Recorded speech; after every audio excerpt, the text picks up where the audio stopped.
ఓం మహాగణాధిపతయే నమః. ఓం గం గం గణపతయే నమః. అయ్యా, ఇప్పుడు రాబోయే మార్చి 30వ తారీఖు నూతన సంవత్సరం ఉగాది. విశ్వావసునామ సంవత్సరం అనే పేరుతోటి విశ్వావసునామ సంవత్సరం వస్తోంది.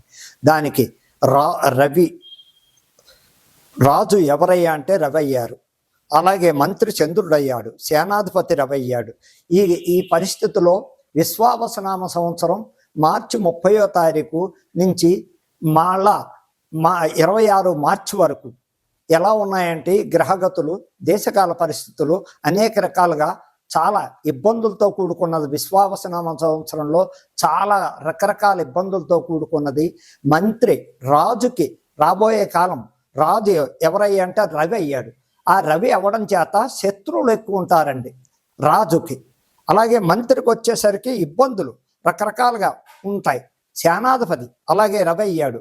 ఇందు మూలంగా రాబోయే కాలం విశ్వావసునామ సంవత్సరం ఏ విధంగా ఎలా ఉంటుంది అంటే పరిపాలనా విధానంలో కానీ పెద్ద పెద్ద రాజకీయ నాయకులకి పెద్ద పెద్ద ఇది ఉన్న వాళ్ళందరికీ కూడా చాలా రకాల ఇబ్బందులు వస్తాయి దేశకాల పరిస్థితుల్లో. అందులో భారతదేశానికి కొంచెం రాబోయే కాలం అంతా విశ్వావసునామ సంవత్సరంలో రాబోయే కాలం అంతా చాలా కష్టాలతో కూడుకున్నదని ఎవరికయ్యా అంటే దీన్ని సినిమా వాళ్ళకి చాలా ఇబ్బందులు ఉన్నాయి. పెద్ద పెద్ద సినీ పరిశ్రమలకి పెద్ద పెద్ద హీరోలకి ఇబ్బందులు తప్పవని చెప్పడానికి అనేక రకాలుగా కనపడుతోంది విశ్వావసునామ సంవత్సరం. అలాగే మంత్రి పదవుల్లో ఉన్న వాళ్ళకి పెద్ద పెద్ద పదవుల్లో ఉన్న వాళ్ళకి కూడా అన్ని విధాల ఇబ్బందులు, చాలా చికాకులతో కూడుకున్నది. ఏ ప్రభుత్వంలోనూ కూడా ఎక్కువ ఎక్కడక అంటే భారతదేశంలో పెద్ద పెద్ద నాయకుల గండాలు కూడా కనపడుతున్నాయి. ఆ గండాల నుంచి తప్పించుకోవడానికి భగవంతుడి దయ వల్ల భగవతారాధన, రాజశ్యామల యాగం చేయించుకోవడం కానీ, వారాహిదేవుని పూజించడం కానీ ఇలాంటివి చేసుకుంటూ ఉంటే కూడా మంత్రులు కానీ సినిమా వాళ్ళు కానీ పెద్ద పొజిషన్లో ఉన్న వాళ్ళంతా కూడా అతి జాగ్రత్తలు పాటించాలి. నోరు అదుపులో పెట్టుకుని మాట్లాడుతూ ఉండాలి. తొందరపాటు ఉండకూడదు. దేశకాల పరిస్థితులు ఎలా అంటే మన భారతదేశంలో ఉన్న ప్రతి రాష్ట్రంలోనూ చాలా చేర్పులు మార్పులు, మంత్రులు మారిపోవడం కానీ దేశకాల పరిస్థితుల్లో అప్పటికప్పుడు సడన్గా విపత్తులు వచ్చి సస్పెండ్ అవ్వడం కానీ, మంత్రుల్లో కానీ రాజుల్లో కానీ అనేక రకాల ప్రాబ్లమ్స్ రావడానికి విశ్వావసునామ సంవత్సరంలో చాలా ప్రాబ్లమ్స్ కనపడుతున్నాయి. అలాగే రాబోయే కాలాన్ని చూస్తుంటే ఆఖరికి దేశకాల పరిస్థితుల్లో పరిపాలన తగ్గిపోతోంది. స్వార్థపరులు ఎక్కువైపోయారు. ఇప్పుడు తెలుగు రాష్ట్రాలే మనకి నిదర్శనం. ఈ తెలుగు రాష్ట్రంలో పరిపాలన లేదు. ఒకళ్ళు బురద జల్లుకోవడం, కక్షలు తీర్చుకోవడం, వాళ్ళని వీళ్ళని జైల్లో పెట్టించడం. అయ్యో పరిపాలన లేదు ఇక్కడ, ఏ విధంగా పెడదామనే ఎక్కడ ఎవరిలోనూ పగతో సాధించే పరిపాలన నడుస్తోంది. కానీ తెలుగు రాష్ట్రాల్లో ఎక్కడ అయ్యో మన చేతికి పరిపాలన వచ్చింది, గతంలో వాళ్ళు ఎలా చేశారో ఏం చేశారో మనకు అనవసరం, ఇప్పుడు మన చేతిలో మన రాష్ట్ర పరిపాలన మన చేతికి వచ్చింది, మనం ఈ విధంగా ప్రజలను ఆదుకోవడం, వాళ్ళ సంక్షేమ పథకాలు, విద్యా సౌకర్యాలు ఎక్కడికక్కడ వాళ్ళకి లేని వాడికి పెన్షన్లు ఉన్నవా ఇచ్చేస్తూ రకరకాలుగా చదువుకునే పిల్లలకి విద్యావంతులు చక్కగా వాళ్ళ సహాయపడి రకరకాలుగా వాళ్ళకు ఉపయోగపడండి.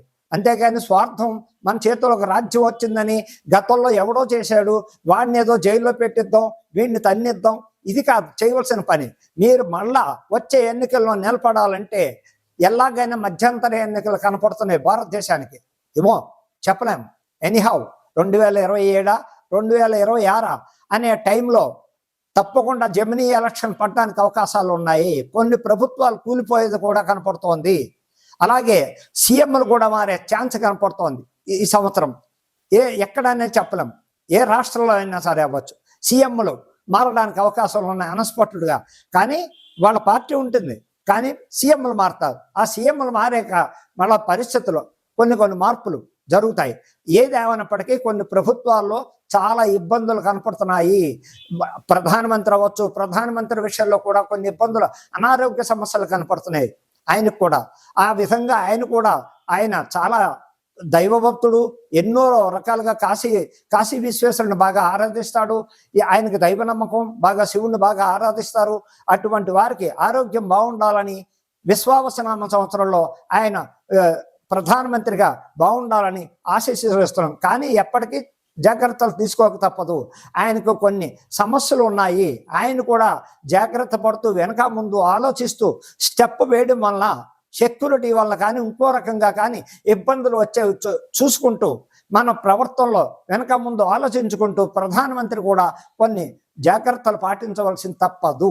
అందుకని దేశకాల పరిస్థితులు ఉన్నాయి. ఇకపోతే ద్వాదశ రాశి ఫలితాల్లో ఎవరికి ఎలా ఉందయ్యా అంటే రాశి వాళ్ళకు కూడా చెప్పాలంటే ఏప్రిల్ 15 నుంచి ఇప్పటిదాకా ఆగిపోయిన ఫలితాలు ఏది ఉన్నప్పటికీ, అనారోగ్య సమస్య ఉన్నా లేకపోతే ఆర్థిక ఇబ్బందులు ఉన్నా, ఏ రకంగా ఎలా ఉన్నప్పటికీ వీరికి చాలా మంచి జరగబోతోంది. భూములు లేని వారి భూమి, అప్పులు ఉన్న వాళ్ళకి అప్పులు తీరడం కానీ, ఇంట్లో శుభకార్యాలు జరగడం కానీ, అనేక రకాలుగా వీరు ఎంతో అదృష్టం పొంది ఉన్నారు. ముందడుగు వేయడంలో ఏ సమస్యనైనా ఎదిరించి మళ్ళా వీడు పాత పరిస్థితుల్లోంచి కొత్త పరిస్థితుల్లోంచి చక్కటి ఫలితాలు పొందడానికి ఆ ఇంట్లో రాజయోగం పడుతోంది మిథున రాశి వారు. అలాగే అన్ని రకాలుగా చెప్పాలంటే వ్యక్తిగత జాతకం కూడా చెప్తున్నాను. రాశి ఫలితానికి మిథున రాశి వారికి ఎలా చెప్పాలంటే మృగశిర నక్షత్రం అవ్వచ్చు, అక్కడ పునర్వసు నక్షత్రం అవ్వచ్చు. ఎలా చూసినా వీళ్ళందరికీ మిథున రాశి ఉన్న వాళ్ళందరికీ కూడా ఏ రకంగా చెప్పాలయ్యా అంటే అదృష్టంలో నెంబర్ 1 స్థాయికి ఎదగడానికి ఆ అమ్మవారు వీళ్ళకి అనుకూలంగా చక్కగా వెనకాలండి వీళ్ళకి ఆగిపోయిన పనులు కానీ, అనారోగ్యం బాగోపోతే ఆరోగ్యంగా బాగుండడం కానీ, ఫైనాన్షియల్గా ఇబ్బంది పడితే ఫైనాన్షియల్గా బాగుపడడం కానీ, అనేక రకాలుగా దైవం వీరు ఎంతసేపు వినాయకుడిని ఆరాధించాలి, సుబ్రహ్మణ్యేశ్వర ఆరాధించడం వల్ల చక్కటి ఫలితాలు ఇవ్వడంలో కానీ మహారాజయోగం పడుతుందని చెప్పడానికి ఆస్కారం ఉంది. మిథున రాశి వాళ్ళు ఎంతసేపు దైవబలం చక్కటి ఫలితాలు ఇవ్వడంలో ఈ సంవత్సరం వీళ్ళకి అన్ని విధాల అన్ని రంగాల్లో, ఒక వృత్తిలో కానీ, వ్యాపారంలో కానీ, న్యాయ వృత్తిలో ఉన్నవారికి కానీ, ఏ వృత్తిలో లేకపోతే వ్యాపార వృత్తిలో ఉన్న వారికి కానీ ఎన్నో చక్కటి ఫలితాలు ఇవ్వడానికి అక్కడ రాజయోగం పట్టబోతోంది. వీరు చక్కటి ఫలితాలు ఏమిటయ్యా అంటే ఎంతసేపు గణపతి ఆరాధన, సుబ్రహ్మణ్య ఆరాధన చేసుకుంటే వీళ్ళకి ఇంకా ఇంకా ఫలితాలు బాగుండి ఇంట్లో శుభకార్యాలు ఉన్నాయి, చక్కగా జరిగితే ఈ సంవత్సరం ఏప్రిల్ నుంచి డిసెంబర్ దాకా ఎనీ టైం పెళ్ళిళ్ళు అవ్వచ్చు, పిల్లలకి ఇల్లే కట్టుకోవచ్చు, లేకపోతే ఏ ఉన్నా శుభకార్యం తప్పవు. అందుకని మిథున రాశి వాళ్ళు చాలా ఆనందదాయకమైన ఫలాలు బాగున్నాయి. వాళ్ళకు వచ్చిన నష్టం ఏం లేదు. ఆరోగ్యపరంగా కానీ, ఫైనాన్షియల్ పరంగా కానీ ఏ విధంగా చూసినా వారు అన్ని విధాలా బాగుంటారు అని చెప్పడానికి ఆస్కారం ఉంది. ఇకపోతే శతభిష నక్షత్రం కుంభరాశి వారికి ఆదాయం 8, వ్యయం 14, రాజపూజ్యం 7, అవమానం 5 అయినప్పటికీ శతభిషం కుంభరాశి, పూర్వభాద్ర కుంభరాశి వాళ్ళకి ఈ సంవత్సరం ఎలా ఉందంటే కొంచెం ఆగస్టు వరకు జాగ్రత్తలు తీసుకోక తప్పదు. ఆగస్టు నుంచి వాళ్ళకి కొంచెం మార్పులు కనపడతాయి. ఎందుకంటే షష్టగ్రహ కూటం ఎఫెక్ట్ కూడా ఉంది. మీనరాశిలో షష్టగ్రహ కూటం ఎఫెక్ట్ కొంచెం కుంభరాశి వాళ్ళకి మీనరాశికి కూడా చూపిస్తుంది. ఆదాయ వ్యయాలు ఎలాగంటే ఆదాయం 8, వ్యయం ఏమండి ఆదాయం 8, వ్యయం 14 ఎక్కడి నుంచి తేవాలి, ఎలా తేవాలంటారు. దానికి దీనికి సంబంధం. వచ్చిన దాంట్లో 100 రూపాయలు వస్తే 200 ఖర్చు అవుతుందంటే అప్పు కనపడదని చెప్పడానికి ఆస్కారం లేదు. ఏదేమన్నప్పటికీ కుంభరాశికి శతభిష నక్షత్రం కుంభరాశి వాళ్ళు, పూర్వభాద్ర కుంభరాశి వాళ్ళకి ఆగస్టు వరకు కొంచెం ఇబ్బందులు ఉంటాయి. అక్కడి నుంచి మిశ్రమ ఫలితాలు ఇస్తూ మెల్లిమెల్లిగా వాళ్ళకు కూడా కొంచెం మంచి జరుగుతూ ఉంటాయి. పడ్డ బాధలకి ఏ సినిమా ఫీల్డ్ వాళ్ళు అవ్వచ్చు, రాజకీయ పరంగా వాళ్ళు అవ్వచ్చు, కొంచెం ఇబ్బందులు ఏప్రిల్ లగాయితూ ఆగస్టు సెప్టెంబర్ దాకా కొన్ని జాగ్రత్తలు తీసుకోవాలి. ఎందుకంటే సెల్ఫ్ డ్రైవింగ్ జాగ్రత్త, వీళ్ళు ఎంతసేపు సెల్ఫ్ డ్రైవింగ్ జాగ్రత్త, ఫైనాన్స్ విషయంలో జాగ్రత్త. ఇచ్చిన సొమ్ము తిరిగి రాదు. బయట ఇంకా నిందలు పడ్డం, అవమానాలు పడ్డం ఇలాంటివన్నీ జరుగుతాయి. కాబట్టి ఫైనాన్షియల్లో జాగ్రత్త, డ్రైవింగ్ విషయంలో జాగ్రత్తగా ఉంటూ మీ నియమాలు ఎంతసేపు హనుమంతుడిని ఆరాధిస్తూ చక్కటి ఫలితాలు ఇస్తూ చక్కగా అక్కడ మీరు చేయవలసిన శతభిషం కుంభరాశి వాళ్ళు మధ్యవేళ గోమేధకం పెట్టుకోండి. దానివల్ల ఇది చాలా పూర్వభాద్ర నక్షత్రం వాళ్ళు చూపుడు వేలు పుష్యరాగం పెట్టండి, మధ్యవేళకి నీలం పెట్టండి. దానివల్ల మీకు ఎన్నో రకాలుగా అంటే వ్యక్తిగత జాతకం. ఇప్పుడు కుంభరాశి వాళ్ళకి బాగోలేదు అని చెప్పడానికి వ్యక్తిగత జాతకం రాశి ప్రకారంగా శని నడుస్తుంది. వ్యక్తిగత జాతకంలో మీకు ఏ గురు మహాదశం, బుధ మహాదశం, శుక్ర మహాదశం చక్కటి ఫలితాలు ఉన్నాయనుకోండి, దానివల్ల కూడా సగం ఎఫెక్ట్ పోతుంది, శని ఎఫెక్ట్ చక్కగా ఉంటారు. అది అంటే నక్షత్రాధిపతి రాశ్యాధిపతికి కూడా నేను ఈ విధంగా చెప్పడం జరుగుతుంది. మీరు మళ్ళా అర్థం చేసుకోండి. అక్కడ కుంభరాశి శతభిషం కుంభరాశి వారికి మధ్యవేలు గోమేతకం, ఓ పూర్వభాద్ర నక్షత్రం కుంభరాశి వారికి మధ్యవేలుకి నీలం, చూపుడు వేలు వృక్షరాగం ధరించండి. మంచి రోజులు వస్తాయి. అయినప్పటికీ అంత భయపడిపోయేది లేదు. మిశ్రమ ఫలితాలు ఆగస్టు వరకు జాగ్రత్తగా ఉండండి. దైవబలం ఎంతసేపు ఆంజనేయ స్వామి గుడికి వెళ్ళండి, నవగ్రహాలను ఆరాధించండి, ప్రతి శని త్రయోదశికి తైలాభిషేకం చేయించుకోండి. ఈ రకంగా అన్ని విధాలా బాగుంటారని చెప్పడానికి ఆస్కారం ఉంది. ఇక పోతే ఉత్తరాభాద్ర నక్షత్రం వారికి ఆదాయం వ్యయాలు ఎలాగున్నాయా అంటే ఉత్తరాభాద్ర వారికి ఆదాయం 5, వ్యయం 5. మీనరాశి వారికి ఆదాయం 5, వ్యయం 5, రాజపూజ్యం 1, అవమానం 1. కాబట్టి మీనరాశి వాళ్ళకి ఈ మీనరాశిలోనే కొన్ని ఏళ్ళనాడు శని నడుస్తోంది. అప్పుడే 2 సంవత్సరాలు అయిపోయింది వీరికి. ఇంకా 5.5 సంవత్సరాలు బ్యాలెన్స్ ఆఫ్ ఏళ్ళనాడు శని నడుస్తోంది. వీళ్ళ షష్టగ్రహ కూటం మీనరాశిలోనే, అందులో మీనరాశిలోనే రాహు పడ్డాడు. కాబట్టి అతి జాగ్రత్తలు తీసుకోమని చెప్తున్నాం. ఎలాగంటే హెల్త్ పరంగా జాగ్రత్త పడండి, సొంత డ్రైవింగ్లు చేయకండి, ఫైనాన్షియల్గా ఇబ్బందులు పడకండి. ఫైనాన్షియల్గా మీ చేతి నుంచి వెళ్ళిన సొమ్ము తిరిగి రాదు. యాక్సిడెంట్లు కనపడుతున్నాయి సెల్ఫ్ డ్రైవింగ్లో, కొంచెం ఇబ్బందులు పడకండి, జాగ్రత్త పాటించండి. ఉత్తరాభాద్ర మీనరాశి వాళ్ళ కానీ, రేవతి నక్షత్రం మీనరాశి వారి కానీ, ఈ రాశి వారికి పూర్వభాద్ర లాస్ట్ పాదం మీనరాశి వాళ్ళు కానీ ఎలాగైనప్పటికీ ఏళ్ళనాడు అని ఇబ్బందుల్లో ఉన్నారు. అతి జాగ్రత్తలుగా ఉండండి. ఏమైనప్పటికీ సంపాదన ఉంటుంది, సంపాదన లేదు అని 100కి 2,200 ఖర్చు అవుతూ ఉంటుంది. కానీ అలా అని చెప్పి పస్తులు ఉండరు. చేసే దాంట్లో ఆదాయం ఉంటుంది, అలాగే 2 రెట్లు ఖర్చు అవుతూ ఉంటుంది. దేనికయ్యా ప్రాబ్లమ్స్ అంటే హెల్త్ ప్రకారంగా కొన్ని షష్టగ్రహ కూటం మీనరాశిలో, రాహు మీనరాశిలో, అదే మళ్ళా రాహు కుంభరాశిలోకి ప్రవేశిస్తున్నాడు. అదే కుంభరాశిలోంచి శని మీనరాశిలోకి రివర్స్ అవుతున్నాడు. ఈ శని ప్రభావం ఈ 2 రాశులకి కొంచెం దోషాలు ఉంటాయని చెప్పడానికి, అదే దశ బాగుందనుకోండి వ్యక్తిగతంగా, ఏ బుధ మహాదశ, చక్కగా గురు మహాదశ, శుక్ర మహాదశ, ఇలాంటి దశలు ఉంటూ ఉంటాయి, మంచి మంచి దశలు. ఆ దశల్లో కూడా ఈ శని కొంచెం కంట్రోల్లో ఉంటాడు ఆరోగ్యం పరంగా. ఏదైనా ఇప్పుడు పిల్లలు లేని వాళ్ళ పిల్లలు అనుకుందాం, కొంచెం టైం తీసుకుంటుంది.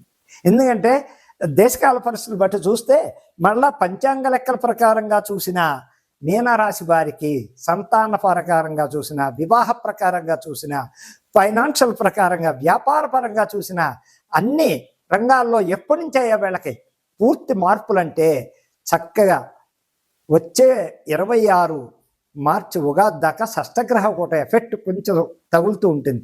అందులో రాహు కూడా ఉన్నాడు. రాహు కుంభరాశిలో షిఫ్ట్ అవుతున్నాడు. అయినప్పటికీ ఈ శని మళ్ళా కుంభరాశిలో శని మీనరాశిలో షిఫ్ట్ అవుతున్నాడు. కొంచెం ట్రబుల్స్ ఉంటాయి.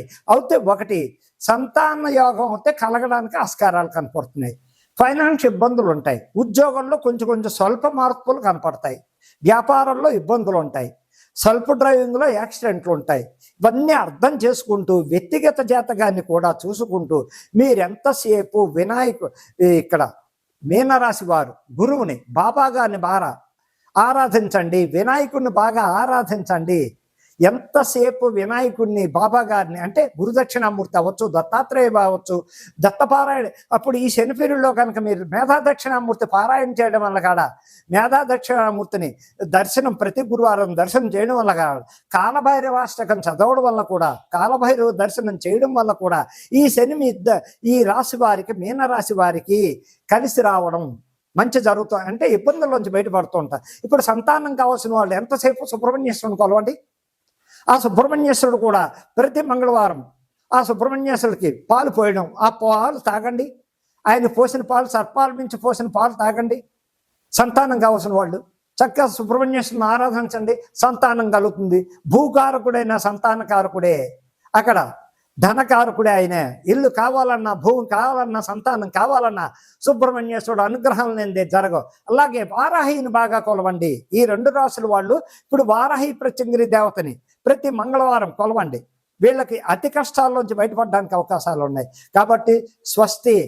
ఈ 12 రాశి, 12 రాశి వాళ్ళకి ఈ విధంగా ఈ రాబోయే కాలం మార్చి 30 నుంచి విశ్వావసనామ సంవత్సరంలో జాగ్రత్తలు పాటిస్తూ దైవారాధన చేసుకుంటూ చక్కటి ఫలితాలను పొందండి. అనేక నమస్కారాలు. ఓం మహాగణాధిపతియే నమః.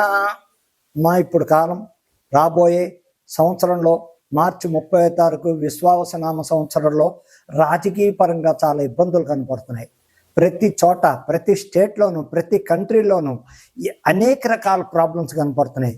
ఎలాగంటే రాజకీయ నాయకులకు పడక, పక్కనున్న వ్యక్తికే తన సాటివాడు మంత్రి అయినప్పటికీ వీడి మంత్రి అయినప్పటికీ కూడా ద్వేషాలు పెరిగిపోవడం, ఒకళ్ళొకళ్ళు ద్వేషించుకోవడం. ఇప్పుడు ఈవేళ మీడియాలకి దగ్గరికి వస్తువులకు వీళ్ళు మీడియా దగ్గరలాగా ప్రవర్తన, అసలు ఎవరి ప్రవర్తన బాగోలేదు రాజకీయ నాయకులు. ఎలాగంటే వాళ్ళు ఎంతసేపు వాళ్ళు గొప్పలు చెప్పుకోవడమే కానీ ఎంతసేపు నేను ఇలా నానాలాగంటూ ప్రజలకు మేలు చేసే నాయకుడు అంటూ ప్రస్తుతానికి రాజకీయాల్లో లేవు. ఇప్పుడు జరుగుతున్న కాలం గురించి చెప్తున్నాను. గతంలో ఎవరేం చేశారో మహానుభావులు అవన్నీ మనకు ఇప్పుడు జరుగుతున్న ఈ కొత్త సంవత్సరంలో ఎవరైతే సీఎంలు ఉన్నారో, ఎవరైతే పెద్ద పెద్ద నాయకులు ఉన్నారో వీరంతా చాలా తప్పులు చేస్తున్నారు. పరిపాలన పాటించండి అయ్యా, ప్రజలను ఆదుకోండి అయ్యా, ప్రజలకు సంక్షేమ పథకాలు ఇవ్వండి అయ్యా, వారికి విద్యా సౌకర్యాలు కల్పించండి అయ్యా, విద్యార్థులకు సౌకర్యాలు కల్పించి వాళ్ళకి రేషన్ ఫీజుల దగ్గర నుంచి సహకరించి ఎంతో కొంత సహాయం చేసి వాళ్ళు బాగా చదువుకుని విద్యార్థులకి స్కాలర్షిప్లు ఇచ్చి మెరిట్లు ర్యాంకులు ఇచ్చి వాళ్ళని ఆదుకోండి. అంతేగాని ఎంతసేపు నేను సీఎంని అయ్యాను, నేను పెద్ద మంత్రిని అయ్యాను అని చెప్పుకోవడం కాదు. పరిపాలన పాటించండి. ముందు స్వార్థం చూపిస్తున్నారు. ఆ స్వార్థం మంచిది కాదు. రాజకీయ నాయకుల్లో ప్రతి చోట జరుగుతున్నది ఏంటంటే నేను ముఖ్యమంత్రిని అయ్యో దేనికోసం అయ్యో, ఈ ప్రజలు ఎన్నుకుంటే అయ్యో నీ సొంతంగా నువ్వు నగ్గలే. ఈ ప్రజలు ఇన్ని లక్షల మంది, ఇన్ని కోట్ల మంది నీకు ఓటేస్తే నువ్వు గెలిచావు. ఆ ప్రకారంగా అప్పుడు నువ్వు ఆ ప్రజలు ఏ విధంగా అయ్యా ఈ సహాయం కావాలంటే నెలల తరపుడు అపాయింట్మెంట్ ఇవ్వరా? 2 నెలలైనా మీ పక్క పిఏ అంటాడు ఇంట్లో ఉండగా కూడా సార్ ఇప్పుడు కలవడు అంటే ఓట్లు వేయించుకోవడానికి వచ్చిన పూర్ గుడిసెల్లోకి వచ్చి మట్టి పొలాల్లోకి వచ్చి అందరిళ్ళ దగ్గరికి వచ్చి అమ్మా మాకు ఓటేయండి అని అడుక్కుని వాళ్ళకు ఓటుకు నోటికింతని చెప్పి మీరు చేయించుకున్న దాంట్లో అప్పుడు లేని బాధ. మీరు ఒక మంత్రి పదవి ఎక్కి సీఎం పదవి కుర్చీలో కూర్చున్నాక ఆ వేళ ఎందుకు కనపడదు ఈ ప్రజలకి? ఏ సహాయం చేస్తున్నారని చెప్పి రాజకీయ పరంగా స్వార్థం కాదు. మీరు ఉండాలి, రాజకీయంగా ఉండద్దు, మిమ్మల్ని ఎవరు పోటీ చేయొద్దని చెప్పాం. రాజు ఉండాలి, మంత్రి ఉండాలి, అక్కడ ప్రధానమంత్రి ఉండాలి. దానికి స్వార్థపరంగా రాజకీయాలు చేయకండి. ప్రజలను ఆదుకోండి.